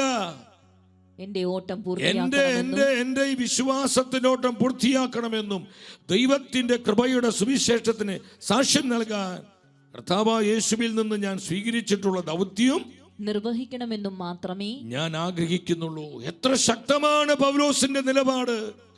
പൗലോസ് ദൈവജനത്തോട് പറയാ, എൻ്റെ ജീവിതത്തിൽ വിലപ്പെട്ടതായി ഞാൻ കണക്കാക്കുന്നില്ല. എൻ്റെ ജീവിതം കർത്താവിന് വേണ്ടി പണയപ്പെടുത്തുവാൻ ഈ ജീവിതം പൂർണ്ണമായും കർത്താവിന് ഏൽപ്പിച്ചു കൊടുത്തിരിക്കുക. അവനെ പ്രതി രക്തസാക്ഷിത്വം വരിക്കാൻ, അവനെ പ്രതി എല്ലാം നഷ്ടപ്പെടുത്തി കളയാൻ, അവനെ പ്രതി എൻ്റെ ജീവിതം പൂർണ്ണമായും പ്രയോജനപ്പെടുക. അത് മാത്രമാണ് ഞാൻ ആഗ്രഹിക്കുന്നത്. വേറെ എനിക്ക് ഒരു ആഗ്രഹവും ഇല്ല, ഒരു മോട്ടീവില്ല. എത്ര ശക്തമായ നിലപാടാണ്, ധീരതയാണ്, തീരുമാനം. സഹോദരങ്ങളെ, നമ്മുടെ കർത്താവിന്റെ ദാഹം ശമിപ്പിക്കാൻ സഹോദര സഹോദരി, നിന്റെയും എന്റെയും ജീവിതം അവനായി ഏൽപ്പിക്കുവാൻ നമുക്ക് സാധിക്കുമോ? ഇതാണ് ഇന്ന് പരിശുദ്ധാത്മാവ് നമ്മോട് ചോദിക്കുന്നത്. അപ്പോസ്തല പ്രവർത്തന ആ വചനത്തിൽ 9-ാം അധ്യായത്തിലാണത്. 23, 24, 25 വചനങ്ങൾ നിങ്ങൾ ശ്രദ്ധയോടെ വചനം ഒന്ന് ശ്രദ്ധിച്ച്. കുറെ നാൾ കഴിഞ്ഞപ്പോൾ അവൻ പറഞ്ഞ പൗലോസ്ലീഗയാണ്, സാവൂളാണ്. അവനെ വധിക്കാൻ യഹൂദന്മാർ കൊന്നുകളയാൻ ഗൂഢാലോചന നടത്തി. അത് സാവൂളിന്റെ ശ്രദ്ധയിൽപ്പെട്ടു. അവനെ വധിക്കാൻ രാവും പകലും അവർ കവാടങ്ങളിൽ ശ്രദ്ധാപൂർവം കാത്തുനിന്നു. ഉടനെ എന്താ സംഭവിച്ചേ? എന്നാൽ അവന്റെ ശിഷ്യന്മാർ രാത്രി അവനൊരു കുട്ടയിലിരുത്തി മതിലിന്റെ മുകളിലൂടെ താഴെ ഇറക്കി. ഞാൻ വിശ്വസിക്കുന്നു, പൗലോസ്ലീഹായെ ഒരു കൊട്ടയിലിരുത്തി മതിലിന്റെ മുകളിലൂടെ താഴേക്ക് ഇറക്കുക. അങ്ങനെ ഇറക്കുവാൻ ചില ജീവിതങ്ങൾ അവിടെ ഇല്ലായിരുന്നുവെങ്കിൽ കർത്താവിന്റെ സഭയ്ക്ക് പൗലോസിന് ഇതുപോലെ കിട്ടുമായിരുന്നോ? എനിക്ക് സംശയമുണ്ട്. ആ കൊട്ടയിലിരുത്തി പൗലോസ്ലീഹായെ മതിലിന്റെ മുകളിലൂടെ താഴെ ഇറക്കാൻ ആ 3-4 ചെറുപ്പക്കാർ, അല്ലെങ്കിൽ ആ ജീവിതങ്ങൾ, അവരെടുത്തൊരു എഫർട്ടുണ്ട് സഹോദരങ്ങൾ. ആർക്ക് വേണ്ടി അവരിത് ചെയ്തത്? കർത്താവിന്റെ മിഷന് വേണ്ടി. അവർക്ക് ബോധ്യമുണ്ട്, പൗലോസിന് ചെയ്യുന്ന ഈ നന്മ അത് കർത്താവിന്റെ രാജ്യത്തിന് വേണ്ടിയാണ്, കർത്താവിന്റെ വചനത്തിന് വേണ്ടിയാണ്, ദൈവരാജ്യത്തിന് വിശാലതയ്ക്ക് വേണ്ടിയാണ്. സ്തുതിക്കുന്ന പരിശുദ്ധാത്മാവേ, ഒഴുകട്ടെ. കുടുംബങ്ങളിലേക്ക് അഭിഷേകം ഒഴുകട്ടെ. ഒരു വ്യക്തി ജീവിതത്തിന് മേൽ ദൈവശക്തി വ്യാപരിക്കട്ടെ. ദൈവകൃപ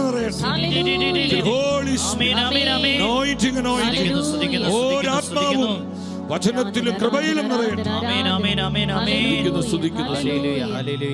നാടൻ ഭാഷയിൽ പറഞ്ഞാൽ ഈ 3-4 ചെറുപ്പക്കാർ അവരെന്തിനാ ഈ റിസ്ക് എടുക്കാൻ പോയേ? സമർപ്പണത്തിൽ റിസ്ക് ഉണ്ട്, വെല്ലുവിളികളുണ്ട്. സമർപ്പണത്തിൽ സഹനമുണ്ട്, കണ്ണീരുണ്ട്, അധ്വാനങ്ങളുണ്ട്, കഷ്ടപ്പാടുണ്ട്. ഇന്ന് ഇതിനൊന്നും പലർക്കും സമ്മതമല്ല. അതുകൊണ്ടാണ് സമർപ്പിതരുടെ എണ്ണം ഇന്ന് കുറഞ്ഞുകൊണ്ടിരിക്കുന്നത്. സമർപ്പിതം എന്ന് പറയുമ്പോൾ ബഹുമാനപ്പെട്ട സിസ്റ്റേഴ്സിനെ കുറിച്ചല്ല ചിന്തിക്കുന്നത്. കർത്താവിനായി സമർപ്പിക്കപ്പെട്ട ജീവിതങ്ങൾ, ദൈവജനം മുഴുവൻ സമർപ്പിക്കപ്പെട്ടവരാ. സഭ കർത്താവിനായി സമർപ്പിക്കപ്പെട്ടവരാണ്. ആ 3-4 ചെറുപ്പക്കാർ ഒരു കൊട്ടയിൽ ഇരുത്തുക, എന്ത് റിസ്ക്കാന്ന് ആലോചിക്ക്. ആരെങ്കിലും കണ്ടാൽ ഈ 4 പേരുടെയും ജീവിത അപകടത്തിലാവും. അവർ വലിയ റിസ്ക് എടുത്ത്, അവർക്ക് ഉറപ്പുണ്ട്, പൗലോസ്ലീഹായെ സംരക്ഷിച്ചാൽ സഭയ്ക്ക് വലിയ നന്മയായി തീരും. എൻ്റെ സഹോദരങ്ങളെ, നമ്മൾ ഈ സത്യം മനസ്സിലാക്കണം. കർത്താവിന് വേണ്ടി മുൻനിരയിൽ നിന്ന് പോരാടുന്നവരെ നമ്മൾ പ്രൊട്ടക്ട് ചെയ്യണം. യോശുവയെ പോലെ കർത്താവിന്റെ രാജ്യത്തിന് വേണ്ടി മുൻനിരയിൽ നിന്ന് യുദ്ധം ചെയ്യുന്ന ദൈവരാജ്യത്തിന്റെ ശുശ്രൂഷകരെ, പരിശുദ്ധാത്മാവിന്റെ പ്രവാചകരെ, ദൈവവചനത്തിന്റെ പ്രഘോഷകരെ നമ്മൾ സംരക്ഷിക്കണം. അവരെ നമ്മൾ പരിരക്ഷിക്കണം, അവരെ സപ്പോർട്ട് ചെയ്യണം, അവരെ ബലപ്പെടുത്തണം. ഇത് നമ്മുടെ ഉത്തരവാദിത്തല്ലേ. ആ കൊട്ടയിൽ ഇറക്കാൻ അവിടെ അവർ മുന്നോട്ട് വന്നില്ലെങ്കിൽ പൗലോസിൽ എന്ത് ചെയ്യും? ചിലപ്പോൾ മരണപ്പെട്ടു പോകാം, കർത്താവിന്റെ ഹിതം അതാണെങ്കിൽ. പക്ഷെ അവര് കൊട്ടയിൽ ഇറക്കി താഴേക്ക്, മതിലൂടെ താഴേക്ക് ഇറക്കാൻ അവര് മുന്നോട്ട് വന്നു. ഞങ്ങൾ റെഡിയാന്ന് പറഞ്ഞു. ഞങ്ങൾ ജീവൻ നഷ്ടപ്പെട്ടാലും കുഴപ്പമില്ല, പൗലോസിലേക്ക് രക്ഷിക്കപ്പെടണം. പൗലോസ് മുന്നിൽ നിന്ന് യുദ്ധം ചെയ്യുന്നവനാ, അദ്ദേഹത്തിന് പരിരക്ഷയുണ്ടാകണം, അദ്ദേഹം സംരക്ഷിക്കപ്പെടണം. എന്താ ആ 4 പേരുടെ സമർപ്പണം നിങ്ങൾ ആലോചിച്ച്. കർത്താവിൻ്റെ മിഷനോടുള്ള അവരുടെ സ്നേഹം കണ്ടു, കർത്താവിൻ്റെ വചനത്തോടുള്ള സ്നേഹം. ഇങ്ങനെ അറിയപ്പെടാത്ത എത്ര ജീവിതങ്ങളാണ് പരിശുദ്ധ വചന, പ്രത്യേകിച്ച് അപ്പോസ്തല പ്രവർത്തനങ്ങളിൽ നമുക്ക് കാണാൻ കഴിയുന്നത്. എൻ്റെ സഹോദരങ്ങളെ, ഇതിൻ്റെ പുറകിൽ അവർ കൊടുത്ത വലിയൊരു വിലയുണ്ട്. അതിന് പറയുന്ന പേരാണ് കമ്മിറ്റ്മെന്റ്, സമർപ്പണം. അതുകൊണ്ട് വലിയ ഒരു അപ്പോസ്തലനെ, മിഷണറിയെ കർത്താവിൻ്റെ സഭയ്ക്ക് ലഭിച്ചു. ആ 3 ചെറുപ്പക്കാര് അവരതാണ് ചെയ്തത്. അവരെ നഷ്ടപ്പെടുത്തുകയാണ്. ജീവൻ പണയപ്പെടുത്തി ശത്രുക്കളായ ഫിലിസ്ത്യരുടെ താവളം ഭേദിച്ചു. ഫിലിസ്ത്യ സൈന്യം ഇത് കണ്ടാൽ ഈ 3 ചെറുപ്പക്കാരെയും കൊന്നുകളയും. ഒരുപാട് മരിക്കണമെങ്കിൽ മരിക്കട്ടെ, നമുക്ക് നമ്മുടെ രാജാവിൻ്റെ ദാഹം ശമിപ്പിക്കാം. നമ്മുടെ രാജാവ് ദാഹിച്ചിരിക്കുക. അവരെ എല്ലാം മറന്ന് പോവുക.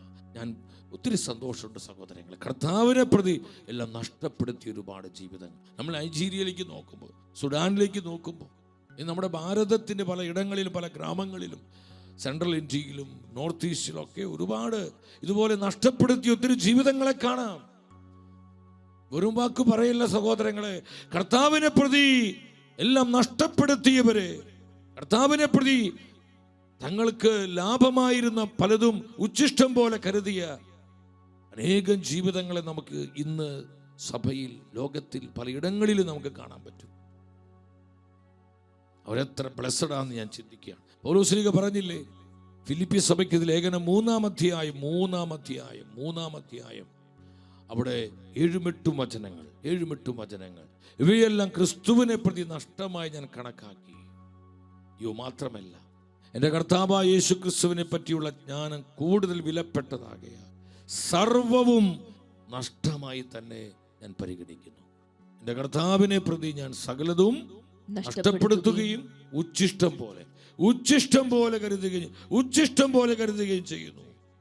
പലപ്പോഴും പല മിഷൻ പ്രദേശങ്ങളിലേക്ക് നമ്മൾ ചെല്ലുമ്പോൾ സഹോദരങ്ങളെ, അടിസ്ഥാന സൗകര്യങ്ങൾ പോലും ഇല്ലാതെ കർത്താവിൻ്റെ മിഷണറിമാരെ ആ മിഷനിൽ പങ്കാളികളായിക്കൊണ്ട്, അവരൊക്കെ നല്ല കുടുംബത്തിൽ ജനിച്ചവരാ, എന്നാൽ കർത്താവിൻ്റെ മിഷനു വേണ്ടി ദൂരദേശങ്ങളിലേക്ക് പോയി, പലയിടങ്ങളിലേക്ക് അവർ പോയി. അവർ കണ്ണീരോടെ കർത്താവിൻ്റെ വചനത്തിന് സാക്ഷ്യം നൽകുന്നു, അടിസ്ഥാന സൗകര്യങ്ങൾ പോലും ഇല്ലാതെ. അങ്ങനെയുള്ള വളരെ ദുർഘടമായ സാഹചര്യങ്ങളിൽ പിറുപിറുപ്പുകളില്ലാതെ, പരാതികളില്ലാതെ, സ്നേഹത്തോടെ മിഷൻ ചെയ്യുന്ന എത്രയധികം സമർപ്പിതരെ, വന്യവൈദികരെ, ആത്മായ പ്രേക്ഷിതരെ ഈ കാലഘട്ടങ്ങളിലുണ്ട്. അത് പരിശുദ്ധാത്മാവിന്റെ പ്രവർത്തനം. നമ്മൾ മനസ്സിലാക്കണം സഹോദരങ്ങളെ, ദൈവത്തിന്റെ തിരുവെഴുത്ത് പറയാം, നമ്മൾ കർത്താവ് നമ്മളെ പ്രചോദിപ്പിക്കുകയാണ്. നമ്മളിതുപോലെ ഓടി നടന്ന വചനം പറയാനല്ല, നമുക്ക് ഒരു കമ്മിറ്റ്മെന്റ് ഉണ്ടാകണം. എന്തിനോട് കമ്മിറ്റ്മെന്റ് ഉണ്ടാകണം? കർത്താവിൻ്റെ മിഷനോട്. ഈ മിഷൻ ചെയ്യുന്നവരെ സ്നേഹിക്കുവാൻ, അവരെ സപ്പോർട്ട് ചെയ്യാൻ, അവർക്ക് വേണ്ടി പ്രാർത്ഥിക്കാൻ, അവർക്ക് വേണ്ടി ത്യാഗങ്ങൾ എടുക്കാൻ, അവരുടെ മേൽ അഭിഷേകം പകരപ്പെടുവാൻ, അവർ സംരക്ഷിക്കപ്പെടുവാൻ, അവർ കർത്താവിൻ്റെ ആത്മാവിനാൽ നയിക്കപ്പെടുവാൻ, അവർ കൃപയിൽ വീണുപോകാതിരിക്കാൻ, നമ്മൾ മുട്ടുമടക്കാൻ, കൈവിരിക്കാൻ, പ്രാർത്ഥിക്കാൻ, അവരെ സ്നേഹിക്കാൻ, സഹായിക്കാൻ, കരുതാൻ നമുക്ക് സമർപ്പണം ഉണ്ടാകണം. ആ സമർപ്പണത്തെക്കുറിച്ച് പരിശുദ്ധാത്മ പറയുന്നു. അല്ലാതെ നമ്മൾ ഇന്നും അല്ലെങ്കിൽ നാളെ തന്നെ നേരെ നമ്മൾ ആഫ്രിക്കയിലേക്ക് ഫ്ലൈറ്റ് കയറി അവിടെ പോയി സുവിശേഷം പറഞ്ഞ് അല്ലെങ്കിൽ അവിടെയുള്ളവരോട് കർത്താവിനെ കൊടുക്കാനല്ല. അങ്ങനെ വെളിയുള്ളവർ പോകണം. ദൈവം നമ്മൾ നിർത്തിയ മേഖലകളിൽ എന്തുമാത്രം സാധ്യതകളുണ്ട് സഹോദരങ്ങളെ, അവിടെ കമ്മിറ്റ്മെന്റ് നമുക്കുണ്ടാകും. നമ്മൾ എന്ത് ചെയ്യുന്നു എന്നുള്ളതല്ല, ചെയ്യുന്ന കാര്യങ്ങൾ സമർപ്പണത്തോടെ ചെയ്യുക. അതാണ് പരിശുദ്ധാത്മാവ് ആഗ്രഹിക്കുന്നത്. കാനഡയിൽ ചെന്ന് കഴിഞ്ഞാൽ, നിങ്ങൾ മോൺട്രിയാലിൽ ചെന്ന് കഴിഞ്ഞാൽ ഒരു മഹാവിശുദ്ധനെ കാണാൻ പറ്റും. വിശുദ്ധനായ ആൻഡ്രേ. ഏകദേശം 40 വർഷമാണ് അദ്ദേഹം ഒരു കോളേജിന്റെ ഡോർ കീപ്പറായി, വാതിൽ കാവൽക്കാരനായി ശുശ്രൂഷ ചെയ്തത്. അദ്ദേഹം വേറെ ഒന്നും ചെയ്തില്ല. ആ നാളുകൾ പ്രാർത്ഥിച്ചു, കർത്താവുമായിട്ടുള്ള ബന്ധത്തിലായിരുന്നു. ഒരു ഡോർ കീപ്പറായിട്ട് നമ്മളാണെങ്കിൽ എന്തായിരിക്കും നമ്മുടെ അവസ്ഥ? വിശ്വസ്തയോടെ, സമർപ്പണത്തോടെ ആ വാതിൽ കാവൽക്കാരനായി വാതിൽ അടയ്ക്കുന്നു, വാതിൽ തുറക്കുന്നു. വിദ്യാർത്ഥികൾ കയറി വരുമ്പോൾ വാതിൽ തുറന്നു കൊടുക്കണം, പോകുമ്പോൾ വാതിൽ അടയ്ക്കുന്നു. 40 വർഷക്കാലം ഇന്ന് കർത്താവിൻ്റെ സഭയിൽ വലിയൊരു വിശുദ്ധനായി. നമ്മൾ ചെയ്യുന്ന ശുശ്രൂഷയുടെ വലുപ്പം അനുസരിച്ചല്ല കർത്താവ് നമുക്ക് അംഗീകാരവും കൃപയും തരുന്നത്. ആ ശുശ്രൂഷകൾ ചെറുതായിരിക്കാം, നമ്മുടെ മുൻപിൽ ചെറുതും വലുതൊക്കെ നമ്മളെ തീരുമാനിക്കണം. ആ ശുശ്രൂഷ നീ എങ്ങനെ നിർവഹിക്കുന്നു, അതാ കർത്താവ് ശ്രദ്ധിക്കുന്നത്. നിന്റെ മോട്ടീവ് എന്താണ്? അവിടെ നീ ആനന്ദത്തോടെയാണ് ചെയ്യുന്നത്, നീ സമർപ്പണത്തോടെയാണ് ചെയ്യുക. ആ സമർപ്പണത്തെയാണ് കർത്താവ് നോക്കുന്നത്. നിങ്ങൾ ശ്രദ്ധിക്കണം, നമ്മുടെ സമർപ്പണത്തെയാണ് പരിശുദ്ധാത്മാവ് ശ്രദ്ധിക്കുന്നത്. ഇപ്പൊ ഞാൻ ഈ വചനം നിങ്ങളുമായി പങ്കുവെക്കുന്നു. ഈ വചനം നിങ്ങളോട് ഞാൻ പങ്കുവെക്കുമ്പോൾ പരിശുദ്ധാത്മ ശ്രദ്ധിക്കുന്നത് ഞാൻ പറയുന്ന വചനങ്ങളല്ല, കേൾക്കുന്ന നിങ്ങൾ, നമ്മൾ ഓരോരുത്തരും ആത്മാവ് ശ്രദ്ധിക്കുന്നുണ്ട്. പക്ഷേ പരിശുദ്ധാത്മ ശ്രദ്ധിക്കുന്നത് ഈ വചനം എന്ത് മോട്ടീവ്, എന്ത് ഉദ്ദേശത്തോടു കൂടെയാണ് എൻ്റെ ജനത്തോട് ഇവൻ പറയുന്നത്, എൻ്റെ ദാസൻ പറയുക. ഇതാണ് പരിശുദ്ധാത്മ ശ്രദ്ധിക്കുന്നത്. എൻ്റെ മോട്ടീവ് അതാ കർത്താവ് നോക്കുന്നത്. സഹോദരങ്ങളെ, ഇത് വളരെ പ്രധാനപ്പെട്ടതാണ്. ആ ചെറുപ്പക്കാർ കൊട്ടയിലിരുത്തിയറി പൗലോസ് പറയാണ്, ഞാനെല്ലാം ഉച്ചിഷ്ടം പോലെ കരുതി.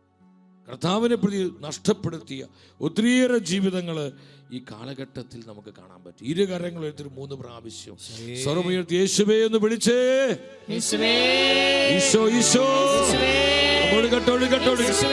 അഭിഷേകം നിറയട്ടെ, പരിശുദ്ധാത്മ ശക്തി വ്യാപരിക്കട്ടെ, കൃപ വ്യാപരിക്കട്ടെ. സ്തുതിക്കുന്നു സ്തുതിക്കുന്നു സ്തുതിക്കുന്നു. Hallelujah hallelujah. നന്ദി കർത്താവേ, നന്ദി നന്ദി കർത്താവേ, നന്ദി കർത്താവേ. കർത്താവിന്റെ മിഷന് വേണ്ടി കഠിനമായി അധ്വാനിക്കാൻ നീ തയ്യാറാണോ? ത്യാഗമെടുക്കാൻ, സഹിക്കാൻ, കർത്താവിന്റെ മിഷന്റെ വളർച്ചയ്ക്ക് വേണ്ടി നമ്മുടെ ജീവിതങ്ങളെ സമർപ്പിക്കുവാൻ, അതിനെ പ്രതി എന്തൊക്കെ നേരിടേണ്ടി വന്നാലും അത് കൃപകളായി സ്വീകരിക്കുവാൻ സഹോദരങ്ങളെ നമുക്കൊരു തീരുമാനമുണ്ട്. പൗലോസ് പറയുന്നില്ലേ, കൊളോസസ്കാർക്ക് ഇത് ലേഖനം 1:29, കൊളോസസ് 1:29 എന്താണ് വചനം പറയുന്നത്? പരിശുദ്ധ വചനം പറയാണ്, എന്നിൽ ശക്തമായി ഉണർത്തിക്കൊണ്ടിരിക്കുന്ന പരിശുദ്ധാത്മാവിലൂടെയാണ് ഞാൻ കഠിനമായി അധ്വാനിക്കുന്നത്. കർത്താവിന്റെ മിഷന് വേണ്ടി ഞാൻ കഠിനമായി അധ്വാനിക്കുന്നത് എൻ്റെ മാനുഷിക കഴിവ് കൊണ്ടല്ല, എന്നെ ഉണർത്തുന്ന അവന്റെ ശക്തി. ആ ശക്തി ആരാ? പരിശുദ്ധാത്മാവാണ്, ഹോളി സ്പിരിറ്റ് ആണ്. പരിശുദ്ധാത്മാവിലൂടെയാണ് കർത്താവിന്റെ മിഷന് വേണ്ടി ഞാൻ കഠിനമായി അധ്വാനിക്കുന്നത്. കരമടിച്ച് കർത്താവ് നന്ദി പറഞ്ഞേ. സ്തുതിച്ച് സ്തുതിച്ച് സ്തുതിച്ച്. Hallelujah hallelujah. കർത്താവേ കൃപ ഒഴുകട്ടെ. കഠിനമായി അധ്വാനിക്കാൻ സഹോദര നീ തയ്യാറാണോ? കർത്താവിന്റെ മിഷന് വേണ്ടി നമ്മുടെ കുടുംബം അനുഗ്രഹിക്കപ്പെടും, തലമുറ അനുഗ്രഹിക്കപ്പെടും, ജീവിതം അനുഗ്രഹിക്കപ്പെടും. കർത്താവ് നമ്മളെ പറഞ്ഞ് പറ്റിക്കുന്നവനല്ല, വിശ്വസ്തനാണ്, വാഗ്ദാനങ്ങൾ വിശ്വസ്തൻ. ഞാൻ കഠിനമായി അധ്വാനിക്കുന്നു. എൻ്റെ സഹോദരങ്ങളെ, നമ്മൾ മനസ്സിലാക്കും. എസ്തേറിന്റെ പുസ്തകം 4:16 നിങ്ങൾ വരിക. എസ്തേറിന്റെ പുസ്തകം 4:16. അവിടെ എസ്തേർ രാജ്ഞി എടുക്കുന്ന ഒരു തീരുമാനം. ആ സമർപ്പണത്തിലൂടെയാണ് കർത്താവ് തന്റെ ജനത്തെ പ്രൊട്ടക്ട് ചെയ്തത്. നീ പോയി സൂസയിലുള്ള സകല യഹൂദരെ ഒരുമിച്ച് കൂട്ടി എനിക്ക് വേണ്ടി ഉപവസിക്കും. മൊർദെഖായോട് എസ്തേർ രാജ്ഞി പറയുന്ന വാക്കുകൾ, 3 ദിവസം രാത്രിയും പകലും എന്തെങ്കിലും ഭക്ഷിക്കുകയോ പാനം ചെയ്യുകയരുത്. ഞാനും എൻ്റെ തോഴിമാര് നിങ്ങളെപ്പോലെ തന്നെ ഉപവസിക്കും. പിന്നെ രാജകീയ നിയമത്തിനെതിരാണെങ്കിലും ഞാൻ രാജാവിൻ്റെ അടുത്ത് പോകും. ഞാൻ നശിക്കുന്നെങ്കിൽ നശിക്കട്ടെ. ദൈവജനത്തിന്റെ സംരക്ഷണത്തിനു വേണ്ടി എസ്തേർ പറയും, എൻ്റെ ജീവൻ നശിക്കണമെങ്കിൽ, എൻ്റെ ജീവൻ അത് ഞാൻ മരിക്കാൻ പോലും തയ്യാർ. കാരണം രാജാവ് വിളിക്കാതെ, രാജ്ഞിയാണെങ്കിൽ പോലും രാജസന്നിധിയിലേക്ക് പോകാൻ പറ്റത്തില്ല. പക്ഷെ ദൈവജനത്തിന്റെ സംരക്ഷണത്തിനു വേണ്ടി 3 രാവും പകലും ദൈവത്തിന് മുമ്പിൽ ഉപവസിച്ച് പ്രാർത്ഥിക്കുകയാണ്. എല്ലാ സുഖങ്ങളും സൗകര്യങ്ങളും സന്തോഷങ്ങളും ഉപേക്ഷിച്ചു. അതൊരു കമ്മിറ്റ്മെന്റ് പ്രിയപ്പെട്ടവരെ. കർത്താവിന്റെ ജനത്തോടുള്ള സമർപ്പണം, കർത്താവിന്റെ മനസ്സറിഞ്ഞ് എസ്തേർ പ്രവർത്തിക്കുക. എസ്തേർ മനസ്സിലായി, ദൈവം എന്നെ രാജ്ഞിയാക്കിയിരിക്കുന്നത് ഈ ഒരു ദൗത്യത്തിന് വേണ്ടി അല്ലാതെ പേർഷ്യൻ കൊട്ടാരത്തിന്റെ സുഖ സൗകര്യങ്ങൾ അനുഭവിച്ച് സുന്ദരിയായി സുഖമായി ജീവിക്കാനല്ല ഈ കൊട്ടാരത്തിലേക്ക് എൻ്റെ കർത്താവ് കൊണ്ടുവന്നിരിക്കുന്നത്. ദൈവജനത്തിന്റെ സുരക്ഷയ്ക്ക് വേണ്ടിയാണ്, കർത്താവിന്റെ ജനത്തിന്റെ സംരക്ഷണത്തിന് വേണ്ടിയാണ്. തന്റെ ദൗത്യം മനസ്സിലാക്കി ആ ദൗത്യ നിർവഹണത്തിന് വലിയൊരു സമർപ്പണം അവൾ നടത്തുക. രാജാവിന് നിയമത്തിനെതിരാണെങ്കിലും ഞാൻ രാജസന്നിധിയിലേക്ക് പോകും. ഞാൻ മരിക്കണമെങ്കിൽ മരിക്കട്ടെ, എൻ്റെ ജനത്തിന് വേണ്ടി ഞാൻ മരിക്കണമെങ്കിൽ മരിക്കട്ടെ. രാജാവിൻ്റെ കിങ്കരന്മാർ എന്നെ കൊന്നുകൊളഞ്ഞാലും ശരി, ഞാൻ രാജാവിൻ്റെ മുൻപിലേക്ക് പോകും എൻ്റെ ജനത്തിന് വേണ്ടി അപേക്ഷിക്കാൻ. സഹോദരങ്ങളെ, എന്നാ വലിയൊരു കമ്മിറ്റ്മെന്റ് ആണത്. ഓ ജീസസ്, കർത്താവിൻ്റെ സഭയോടുള്ള സമർപ്പണം, കർത്താവിൻ്റെ വചനത്തോടുള്ള സമർപ്പണം. ദൈവജനം എന്ന് പറയുന്നത് കർത്താവിൻ്റെ സഭയാ. സഭ സംരക്ഷിക്കപ്പെടാൻ, കർത്താവിൻ്റെ മിഷൻ വളരുവാൻ, ദേശങ്ങളിൽ, രാജ്യങ്ങളിൽ, ഭൂഖണ്ഡങ്ങളിൽ, ജനപദങ്ങളിൽ ഈ മിഷന്റെ വ്യാപ്തി വർദ്ധിക്കുവാൻ നിന്റെ ജീവിതം ഏൽപ്പിച്ചു കൊടുക്കാൻ നീ തയ്യാറാണോ? നിന്റെ കുടുംബത്തെ സമർപ്പിക്കാൻ. ഈ മിഷൻ മാസത്തിൽ ഗൗരവത്തോടെ ചിന്തിക്കണം. നമ്മൾ എല്ലാ വർഷവും ഒക്ടോബർ മിഷൻ മാസം എന്ന് പറഞ്ഞാൽ പോരാ സഹോദരങ്ങളെ. ആ മിഷന് വേണ്ടി തീരുമാനം എടുക്കും. നമ്മൾ കർത്താവിൻ്റെ വചനത്തിൻ്റെ വളർച്ചയ്ക്ക്, മുന്നേറ്റത്തിനും വേണ്ടി അങ്ങനെയുള്ള മിനിസ്ട്രികളെ സഹായിക്കുക, അതിനുവേണ്ടി പ്രാർത്ഥിക്കുക, ത്യാഗമെടുക്കുക. Hallelujah, hallelujah, hallelujah. Praise the lord, praise the lord. സ്തുതിക്കുന്ന കർത്താവേ, hallelujah, amen, amen. Esther big committed. അവൾ സമർപ്പണമുള്ളവരാണ്. പരിശുദ്ധ അമ്മ മാതാവ് ദൈവഹിതത്തോട് കീഴ്പ്പെടുകയാണ്. ലൂക്ക 1:38 നമ്മൾ എന്താ കാണുന്നത്? ലൂക്കായുടെ സുവിശേഷം 1:38. മറിയം പറഞ്ഞു, ഇതാ കർത്താവിന്റെ ദാസി, നിന്റെ വാക്ക് എന്നിൽ നിറവേറട്ടെ. അപ്പോൾ ദൂതൻ അവളുടെ മുൻപിൽ നിന്ന് മറഞ്ഞു. ഇതാ കർത്താവിന്റെ ദാസി, നിന്റെ വാക്ക് എന്നിൽ നിറവേറപ്പെടട്ടെ. ദൈവഹിതത്തോട് പൂർണ്ണമായി അവൾ സമർപ്പിക്കപ്പെടുകയാണ് സഹോദരൻ.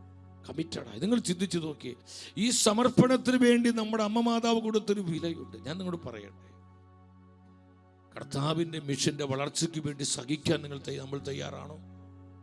അധ്വാനിക്കാൻ നമ്മൾ തയ്യാറാണോ? ത്യാഗമെടുക്കാൻ തയ്യാറാണോ? അതിനുവേണ്ടി അപമാനങ്ങൾ സഹിക്കുവാൻ, അപവാദങ്ങൾ ഏറ്റെടുക്കാൻ. നമ്മൾ തെറ്റിദ്ധരിക്കപ്പെടും, അവഹേളിക്കപ്പെടും, നമ്മൾ ഒരുപാട് ക്രൂശിക്കപ്പെടും, മാനസിക ശാരീരികമായി നമുക്ക് പീഡനങ്ങളും ഉണ്ടാകും. ഇതെല്ലാം കർത്താവിനെ പ്രതി, അവന്റെ വചനത്തെ പ്രതി കൃപയായി സ്വീകരിക്കുവാൻ പ്രിയ ദൈവത്തിന്റെ പൈതലേ, നിനക്ക് തീരുമാനമുണ്ടോ? തീരുമാനമുണ്ടോ സഹോദരൻ? ദൈവത്തിന്റെ തിരുവെഴുത്ത് പറയും, സമർപ്പണമുള്ളവർ. കർത്താവിന്റെ മിഷനോട് നമ്മൾ സമർപ്പണമുള്ളവരാകാൻ പരിശുദ്ധാത്മ നമ്മളെ വിളിക്കുന്നു. ദൈവത്തിന്റെ വചനം വീണ്ടും വീണ്ടും നമ്മളെ ബലപ്പെടുത്തുകയാണ്. നിങ്ങൾ ചിന്തിക്കണം, എന്താ വചനം പറയുന്നത്? ദാവീദിന്റെ ജീവിതത്തിലേക്ക് വരുമ്പോൾ 2 സാമുവേൽ 2-ാം പുസ്തകം 23:17. ആ വചനം നിങ്ങൾ ശ്രദ്ധിച്ച്, 23:17 ദൈവത്തിന് തിരുവെഴുത്ത് പറയാം. അവൻ പറഞ്ഞു, ദാവീദ് പറയാണ്, കർത്താവേ, ഈ 3 ചെറുപ്പക്കാരെ അവര് വെള്ളം കൊണ്ട് കൊടുത്തിരിക്കുക, ഞാനിത് കുടിക്കുകയില്ല. സ്വജീവൻ പണയപ്പെടുത്തി ഇവരുടെ രക്തം കുടിക്കുന്നതിന് തുല്യമായിരിക്കുമല്ലോ. ആ 3 ചെറുപ്പക്കാരുടെ സമർപ്പണവും ത്യാഗവും കണ്ട് ദാവീദ് പറഞ്ഞു, ഞാൻ ഈ വെള്ളം കുടിക്കില്ല, ഞാനിത് കർത്താവിനൊരു നൈവേദ്യമായി ഞാനിത് സമർപ്പിക്കുകയാണ്. എൻ്റെ സഹോദരങ്ങൾ, നമ്മുടെ ജീവിതം ഇതാ നമ്മൾ മനസ്സിലാക്കേണ്ടത്. കർത്താവിനെ പ്രതി നമ്മൾ സഹിക്കുമ്പോൾ, ത്യാഗങ്ങൾ എടുക്കുമ്പോൾ, കർത്താവിനെ പ്രതി നമ്മൾ നഷ്ടങ്ങൾ സഹിക്കുമ്പോൾ, നഷ്ടപ്പെടുത്തുമ്പോൾ, നമ്മൾ അധ്വാനിക്കുമ്പോൾ, കർത്താവിൻ്റെ മിഷന്റെ വളർച്ചയ്ക്ക് വേണ്ടി ഒരു ബലിയായി നമ്മുടെ ജീവിതത്തെ നമ്മൾ ഏൽപ്പിച്ചു കൊടുക്കുമ്പോൾ, കർത്താവ് അത് നൈവേദ്യമായി സ്വീകരിച്ച് നമ്മുടെ ജീവിതത്തെ തൻ്റെ കൃപ കൊണ്ട് പൊതിയുകയാണ്, തന്റെ മഹത്വം കൊണ്ട് പൊതിയുകയാണ്. ഇവിടെ വെച്ച് തന്നെ 100 ഇരട്ടിയും വരാനിരിക്കുന്ന കാലത്ത് നിത്യജീവനും.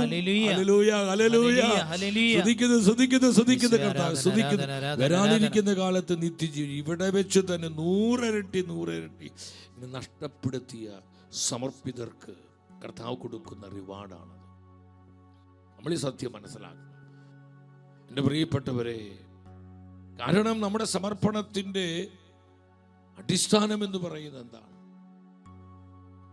കൊരിന്ത്യർക്കെഴുതിയ 1-ാം ലേഖനം 6-ാം അധ്യായം 19-20 വചനങ്ങളിൽ പരിശുദ്ധ വചനം പറയുന്നുണ്ട്. പൗലോസ്ലീഹ സഭയെ പഠിപ്പിക്കുക, നിങ്ങളിൽ വസിക്കുന്ന ദൈവദത്തമായ പരിശുദ്ധാത്മാവിന്റെ ആലയമാണ് നിങ്ങളുടെ ശരീരമെന്ന് നിങ്ങൾക്ക് അറിഞ്ഞുകൂടെ.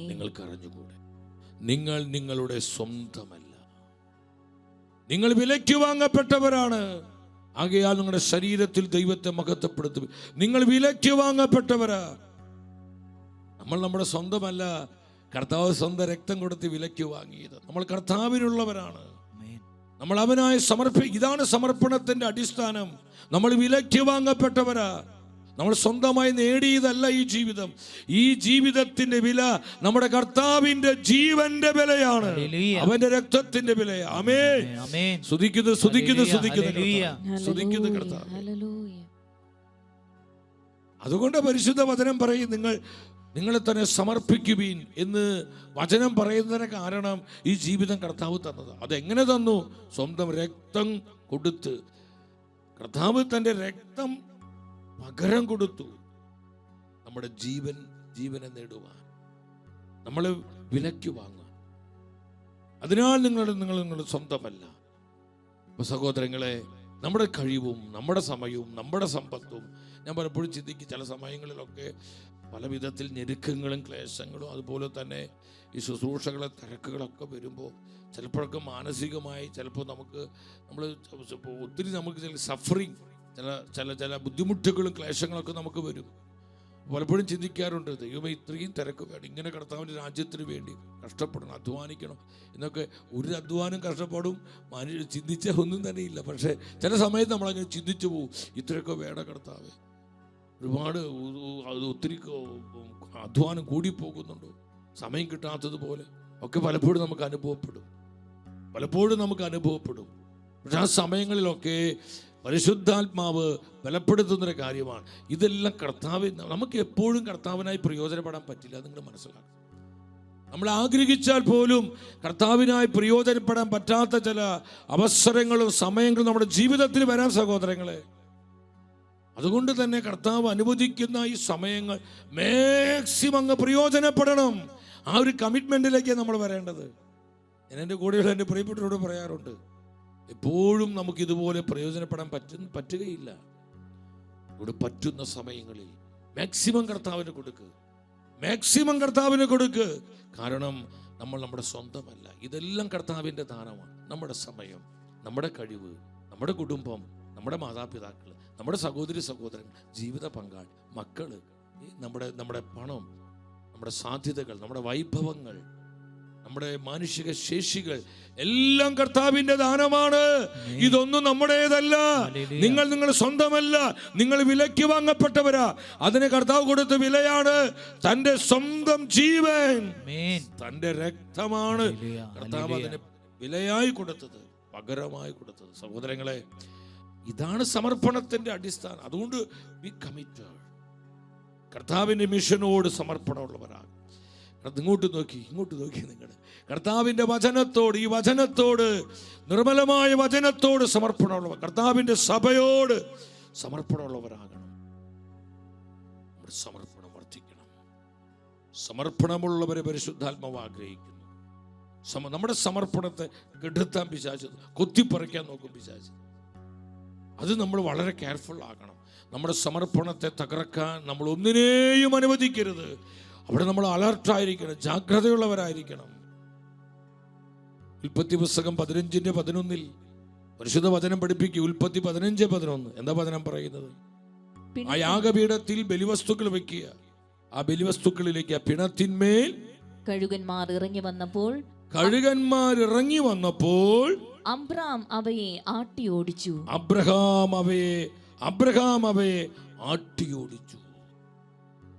ബലിപീഠത്തിൽ വച്ചിരിക്കുന്ന ബലിവസ്തുക്കളെ കൊത്തിപ്പറിക്കാൻ റാഞ്ചി കഴുകന്മാർ വന്നു കഴിഞ്ഞപ്പോൾ അബ്രഹാം അതിനെ ആട്ടിയോടിച്ചു. ഇതുപോലെ സഹോദരി, നിന്റെ സമർപ്പണത്തെ നശിപ്പിക്കാൻ, നിന്റെ സമർപ്പണത്തെ കെടുത്തിക്കളയാൻ കർത്താവിന്റെ മിഷനോടും അവന്റെ സത്യവചനത്തോടും സഭയോടുമുള്ള നമ്മുടെ പ്രതിബദ്ധത ഇല്ലാതാക്കാനും, അതിന്റെ തീഷ്ണതയെ ശമിപ്പിക്കാനും, അതിന്റെ തീ കെടുത്തിക്കളയാനും ഇതുപോലെ പല റാഞ്ചി കഴുകന്മാരെ നമ്മളെ കൊത്തിപ്പറിക്കാൻ വരും. ആട്ടിയോടിക്കാനുള്ള ജാഗ്രതയും ജ്ഞാനവും തീരുമാനവും നമുക്കുണ്ടാകണം. ഞാൻ അങ്ങനെ തന്നെ പറയട്ടെ സഹോദരങ്ങളെ. പലപ്പോഴും ഈ കാര്യത്തിലുള്ള നമ്മുടെ കെയർലെസ് ആറ്റിറ്റ്യൂഡാണ് ഇന്ന് അനേകം ആത്മാക്കൾ നശിക്കാനുള്ളൊരു കാരണം. കർത്താവിൻ്റെ വിളിയും തെരഞ്ഞെടുപ്പ് ലഭിച്ച പലരും കൃപയിൽ വീണു പോകുന്നതിന് കാരണം ഈ കഴുകന്മാരെ ആട്ടിയോടിക്കുന്നതിൽ അവർ അശ്രദ്ധയും അലസ്വരമായി തീരുന്നു. അബ്രഹാം അവയെ ആട്ടിയോടിച്ചു എന്നാ പറയുന്നത്. ആട്ടിയോടിച്ചു. ഈ ഒരു തീരുമാനം നമ്മുടെ സമർപ്പണത്തെ നഷ്ടപ്പെടുത്താൻ നമ്മൾ ആരെയും ഒന്നിനെയും അനുവദിക്കുക. സമർപ്പണം കർത്താവിനോടാണ്. സമർപ്പിത വസ്തുക്കൾ കർത്താവിൻ്റെതാണ്. നിനക്കത് അറിയാമെങ്കിലും അറിഞ്ഞില്ലെങ്കിലും നീ ഒരു കാര്യം മനസ്സിലാക്കി, നിന്റെ സമർപ്പണം ശരിയാണെങ്കിൽ കർത്താവിൻ്റെ കരം നിന്റെ മേലുണ്ടാകും.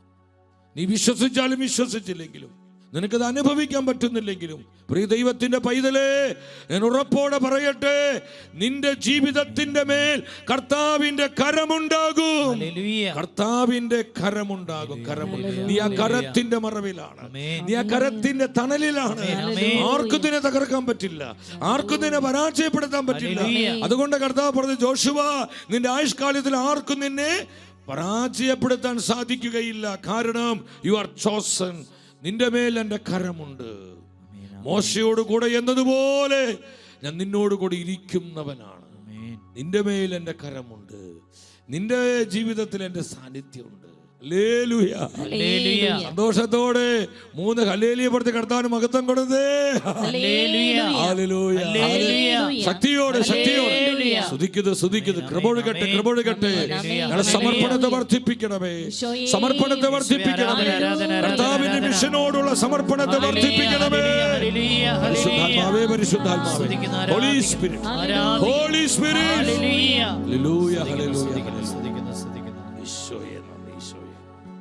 ഈശോയെ നന്ദി. എൻ്റെ സഹോദരങ്ങളെ, കർത്താവിൻ്റെ വചനം എത്ര ശക്തമാണ്.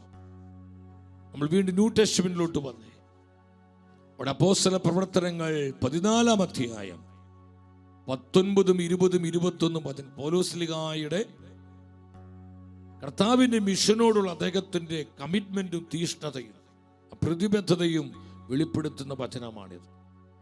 അന്ത്യോക്യയിൽ നിന്നും ഇക്കോണിയത്തിൽ നിന്നും അവിടെ എത്തി യഹൂദന്മാർ ജനങ്ങളെ പ്രേരിപ്പിച്ച് പൗലോസ്ലീഹായെ കല്ലെറിയിച്ചു. മരിച്ചുപോയി എന്ന് വിചാരിച്ച് അവർ അവനെ നഗരത്തിന് പുറത്തേക്ക് വലിച്ചു കൊണ്ടുപോയി. എന്നാൽ ശിഷ്യന്മാർ അവന് ചുറ്റും കൂടിയപ്പോൾ അവൻ എഴുന്നേറ്റ് പട്ടണത്തിൽ പ്രവേശിച്ചു. അടുത്ത ദിവസം ബർന്നബാസുമൊത്ത് അവൻ ദർഭയിലേക്ക് പോയി. ആ നഗരത്തിൽ അവർ സുവിശേഷം പ്രസംഗിച്ച് പലരെയും ശിഷ്യരാക്കി. അനന്തരം അവർ ലിസ്ത്രായിലേക്കും ഇക്കോണിയത്തിലേക്കും അന്ത്യോക്യയിലേക്കും തിരിച്ചു ചെന്നു. ഈ വചനങ്ങളിലൂടെ എന്താണ് പരിശുദ്ധാത്മാവ് നമ്മോട് പറയുന്നത്? പൗലോസ്ലീഹായ്ക്ക് കർത്താവിന്റെ മിഷനോടുണ്ടായിരുന്നൊരു കമ്മിറ്റ്മെന്റ്. എൻ്റെ സഹോദരി സഹോദരങ്ങളെ, ഇന്ന് ഈ കമ്മിറ്റ്മെന്റ് ഞാനും നിങ്ങളുമാണ് എടുക്കേണ്ടത്. കല്ലെറിയിക്കുകയാണ്, പൗലോസിനെതിരെ കല്ലെറിയിക്കുകയാണ്. ഒരുപാട് കല്ലേർ അദ്ദേഹം കൊണ്ടു കർത്താവിനെ പ്രതി, വചനത്തെ പ്രതി. മരിച്ചുപോയി എന്ന് കരുതിയ. അപ്പൊ നമ്മൾ ചിന്തിച്ചു നോക്കി, കല്ലെറിഞ്ഞവരും കൂടി നിൽക്കുന്നവരും പൗലോസ്ലീഹ മരിച്ചുപോയി എന്ന് കരുതണമെങ്കിൽ ആ സമയത്ത് പൗലോസിന്റെ അവസ്ഥ എന്തായിരിക്കും? അദ്ദേഹം അതുപോലെ ശാരീരികമായി തകർന്നുപോയി. ശരീരം മുഴുവൻ ഈ കല്ലേറ് കൊണ്ട് മുറിഞ്ഞ് പൊട്ടിപ്പൊളിഞ്ഞ് അതിൽ രക്തസ്രാവമുണ്ടായി. അദ്ദേഹം ബോധരഹിതനായി എന്ന് മാത്രമല്ല, അദ്ദേഹം മരണപ്പെട്ടു എന്ന് ചിന്തിക്കുമാർ വളരെ ഗുരുതരമായ ഒരു അപകട സ്ഥിതിയിലായിരുന്നു പൗലോസിന്റെ ജീവൻ. ആ സമയത്ത് അവനെ വലിച്ചിഴക്കിയാണ്.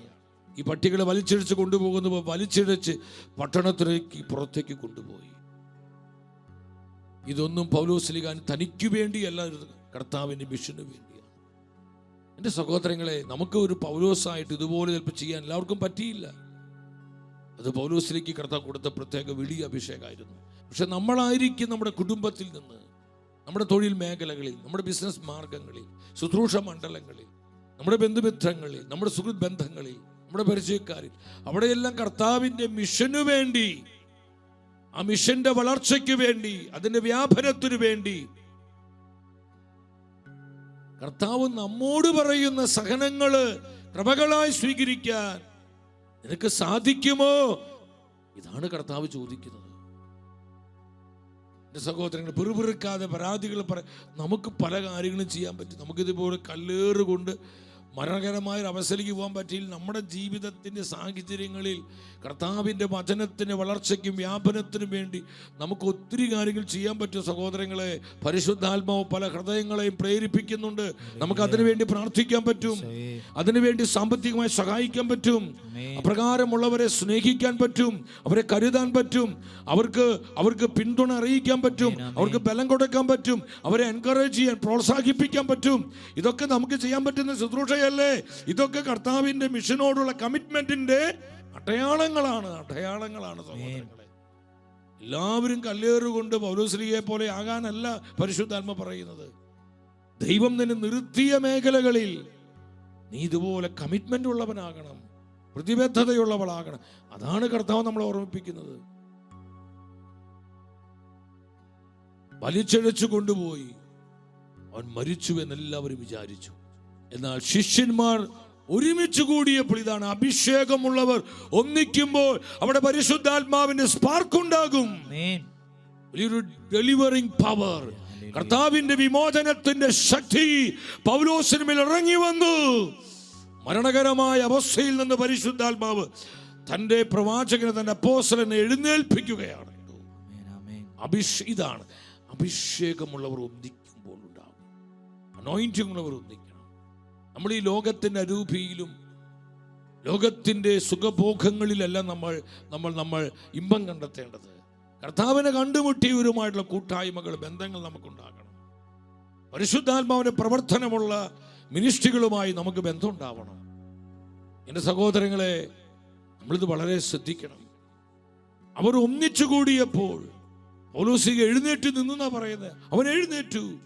ആ മരണകരമായ, ആ വളരെ അപകടകരമായ അവസ്ഥയിൽ നിന്ന് പരിശുദ്ധാത്മാവ് പൗലോസിനെ വിമോചിപ്പിച്ച് ബലപ്പെടുത്തുകയാണ്. അഭിഷേകത്തിന്റെ പവർ, പരിശുദ്ധാത്മ ശക്തി, ആത്മശക്തിയുടെ വലിയ പ്രകടനമാണ് ഈ വചനത്തിൽ നമ്മൾ കാണുന്നത്. 20-ാമത്തെ വചനം നിങ്ങൾ ശ്രദ്ധിച്ച് എന്താ പറയുന്നത്? 14:20 വചനം ഒരിക്കൽ കൂടെ വായിച്ച്. ചുറ്റും കൂടിയപ്പോൾ അവൻ എഴുന്നേറ്റു, പട്ടണത്തിൽ പ്രവേശിച്ചു. വീട്ടിലേക്ക് പോയി എന്നല്ല പറയുന്നത്, തന്നെ കല്ലെറിഞ്ഞ അതേ പട്ടണത്തിലേക്ക്. ശ്രദ്ധിച്ച് നിങ്ങൾ, കർത്താവിന്റെ വചനവുമായി പൗലോസ് പോയി. എൻ്റെ സഹോദരങ്ങളെ, ആ മിഷനോടുള്ള അദ്ദേഹത്തിന്റെ കമ്മിറ്റ്മെന്റ്, നമ്മളാണെങ്കിൽ ആരെങ്കിലും പിന്നെ വഴിക്ക് പോകുന്ന പല മിഷണറിമാർ ഈ കാലഘട്ടത്തിൽ ഉണ്ട്. ഞാൻ അവരെയോർത്ത് കർത്താവിന് സ്തുതിക്കുന്നു. അങ്ങനെ തീഷ്ണതയുള്ള, സമർപ്പണമുള്ള, ആത്മാവിന്റെ തീയുള്ള പല മിഷണറിമാരും ഇന്നും കർത്താവിന്റെ സഭയിലുണ്ട്. അവരാണ് രക്തസാക്ഷികൾ. അവർക്ക് ഭയമില്ല, മടിയില്ല. പൗലോസ്ലീഹ പറഞ്ഞതുപോലെ അവർ തങ്ങളുടെ ജീവൻ വിലപ്പെട്ടതായി കാണുന്നില്ല. ഈ ജീവൻ കർത്താവിന് വേണ്ടി പണയപ്പെടുത്തുന്നവരാ, മിഷന് വേണ്ടി പണയപ്പെടുത്തിയവരാ. ജീവൻ നഷ്ടപ്പെട്ടാലും അവർക്ക് ആനന്ദം തന്നെയാണ്. ജീവിച്ചാലും മരിച്ചാലും ക്രിസ്തുവിന് വേണ്ടി എന്ന് ചിന്തിക്കുന്നവരാണ്, തീരുമാനമെടുത്തവരാണ് ഇത്തരത്തിലുള്ള ആത്മാക്കൾ. പട്ടണത്തിലേക്ക് പോയി. വീണ്ടും എന്താ പറയുന്നത്? അടുത്ത ദിവസം. നമ്മൾ ചിന്തിച്ചു, അടുത്ത ദിവസം തന്നെ ഒരു റെസ്റ്റ് എടുത്തില്ലേ? നമ്മൾ പലപ്പോഴും ഒരു 5 ദിവസത്തെ ധ്യാനം കഴിഞ്ഞ് വരുമ്പോൾ ദൈവമേ നമുക്ക് പിന്നെ 1-2 ദിവസങ്ങൾ ക്ഷീണമാണ്. ഒരു റെസ്റ്റും ഇതുപോലെ കല്ലേറുകൊണ്ട് മരണമുഖത്തെത്തി അത്ര അപകടകരമായ അവസ്ഥയിൽ നിന്ന് പൗലോസ്ലീഹയെ പരിശുദ്ധാത്മ വിമോചിപ്പിച്ച് അഭിഷേകം കൊടുത്തു. പക്ഷെ ഞാൻ വിശ്വസിക്കുന്നു, അവന് ശാരീരികമായി അവിടെ ഇവിടെയൊക്കെ ചില വേദനകളൊക്കെ ഉണ്ടാവും. സൗഖ്യം കിട്ടി, പൗലോസിന് വിമോചനം ഉണ്ടായി, അനോയിന്റിങ് കിട്ടി, ഒക്കെ ശരിയാണ്. പക്ഷേ അതിൻ്റെതായ ചില ശാരീരിക പീഡകൾ അപ്പോഴും പൗലോസിനുണ്ട്. അതൊന്നും വകവയ്ക്കാതെ അടുത്ത ദിവസം തന്നെ ദർഭയിലേക്ക് പോയി. അടുത്തത് ബർന്നബാസുമായി അവർ ദർഭയിലേക്ക് പോയിട്ട് അവിടെ എന്താ ചെയ്തത്? കർത്താവിന്റെ വചനം അവിടെ മിഷൻ ചെയ്യാണ്. ആ നഗരത്തിൽ സുവിശേഷം പ്രസംഗിച്ചു, പലരെയും മാനസാന്തരപ്പെടുത്തി. അവർ കർത്താവിന്റെ പ്രേക്ഷിതരായി. എൻ്റെ സഹോദരൻ, ഈ വചനം ഞാൻ പങ്കുവെച്ചത് കർത്താവിന്റെ മിഷനോടുള്ള പൗലോസ്ലീഹായുടെ കമ്മിറ്റ്മെന്റാണ്. നമുക്ക് സമർപ്പണത്തിലേക്ക് വരാം. നമ്മുടെ സമർപ്പണം വർദ്ധിക്കട്ടെ. കർത്താവിന് വേണ്ടി പ്രയോജനപ്പെടുന്നതിൽ ആനന്ദം കണ്ടെത്തുക. കർത്താവിനെ പ്രതിയുള്ള നഷ്ടപ്പെടലുകളിൽ ആനന്ദം കണ്ടെത്തുക, അതിൽ അഭിമാനം കൊള്ളുക. പരിശുദ്ധാത്മാവിനെ സമർപ്പണമുള്ളവർ ആവശ്യമുണ്ട്. ഈ മിഷൻ മാസത്തിൽ കർത്താവിൻ്റെ മിഷൻ ലോകം മുഴുവനും തീ പോലെ പടരുവാൻ നമുക്ക് പ്രാർത്ഥിക്കാം. ആയിരങ്ങൾ, പതിനായിരങ്ങൾ ഈ മിഷന് വേണ്ടി തങ്ങളെ തന്നെ സമർപ്പിക്കുവാൻ നമ്മൾ പ്രാർത്ഥിക്കുക. അതിലൊരുവനായി ഒരുവളായി ഞാനും നിങ്ങൾ മാറട്ടെ. Yes Lord. യെശയ്യാ പ്രവചനം 6:8 കർത്താവ് ചോദിക്കുന്നു, ആരെനിക്ക് വേണ്ടി പോകും? ഞാൻ ആരെയാണ് അയക്കുക? അപ്പോൾ പ്രവാചകൻ പറഞ്ഞു, ഇതാ ഞാൻ, എന്നെ അയച്ചാലും. ഇതാ ഞാൻ, എന്നെ അയച്ചാലും. എൻ്റെ സഹോദരങ്ങളെ, ഈ ഒരു കമ്മിറ്റ്മെന്റ് നമുക്കെടുക്കാം. ഇതാ ഞാൻ, കർത്താവെ എന്നെ അഭിഷേകം ചെയ്താലും എന്നെ അയച്ചാലും അങ്ങയുടെ മിഷന് വേണ്ടി ഞാൻ തയ്യാറാ കർത്താവെ. അങ്ങയുടെ വചനത്തിന് വേണ്ടി ഞാൻ റെഡിയാ കർത്താവെ. എൻ്റെ കുടുംബം, എൻ്റെ തലമുറ, എൻ്റെ സഹോദരന്മാർ, എൻ്റെ സഹോദരിമാർ, എൻ്റെ ബന്ധങ്ങൾ, എൻ്റെ സാധ്യതകൾ, എൻ്റെ അവസരങ്ങൾ എല്ലാം അങ്ങയുടെ മിഷന് വേണ്ടി ഞാൻ ഏൽപ്പിക്കുന്നു. ഇതാ ഞാൻ, കർത്താവേ എന്നെ അഭിഷേകം ചെയ്താലും ഞങ്ങൾ അയച്ചാലും